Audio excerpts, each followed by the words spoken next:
نہیں دیکھا. اذهبوا الى غیری، جاؤ کسی اور کی طرف جاؤ. وہ سفارش کرنے سے گھبرا رہے ہوں گے، ڈر رہے ہوں گے، اللہ کی بارگاہ میں کھڑے ہونے سے ڈر رہے ہوں گے، بڑے بڑے جلیل القدر پیغمبر. لیکن اس وقت بھی نبی کریم صلی اللہ علیہ وسلم فرمایا جو اللہ کے سایہ رحمت میں وہ لوگ ہوں گے جنہوں نے میری شریعت کا دامن تھاما ہوگا، جنہوں نے میری قرآن کو مضبوطی سے تھام لیا ہوگا. عرض کی یا رسول اللہ کوئی پاس ہونے کا ذریعہ؟ میرے کریم آقا علیہ السلام نے فرمایا جب تمہیں رب پوچھے، رب کی طرف سے پوچھا جائے گا بتا تو دنیا میں نماز پڑھتا تھا کہ نہیں، تو تیرا جواب پازیٹیو میں ہی ہونا چاہیے، نیگیٹو ہوا تو رگڑا جائے گا، ہنس جائے گا. کیونکہ اول من سئل عن الصلاۃ، قیامت کے دن جو سب سے پہلا پیپر آؤٹ کر دیا، پہلے ہی بتا دیا. یہاں پہلے بتایا ہوا بھی ہو تو نہیں پاس ہوتے، یہاں تو کوشش ہے پیسے دے کر جناب سوال معلوم ہو جائے.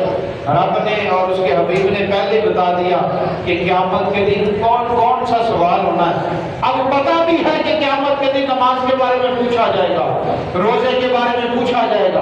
بندے کو معلوم ہے رب نے مجھے دولت دی ہے تو زکوٰۃ کے بارے میں پوچھا جائے گا. رب نے مجھے روزے دیے، مجھے صحت بھی دی، میرا رب پوچھے گا بتا تم نے روزے رکھے کہ نہیں رکھے.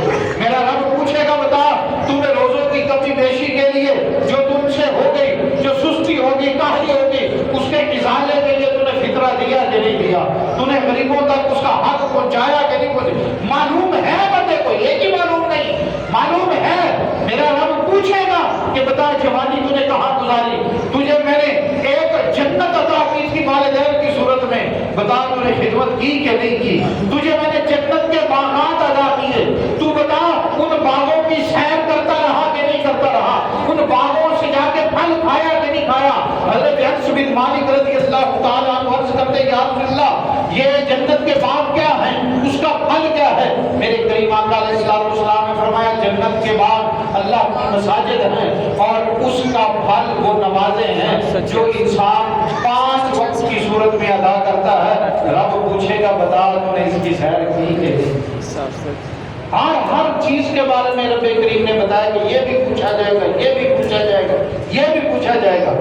یہاں 1 سال کی محنت بچانے کے لیے گیس پیپر لیے جاتے ہیں اور پوری زندگی کا سرمایہ برباد ہو جائے تو اس کی فکر ہی نہیں، اس کے بارے میں سوچتے ہی نہیں.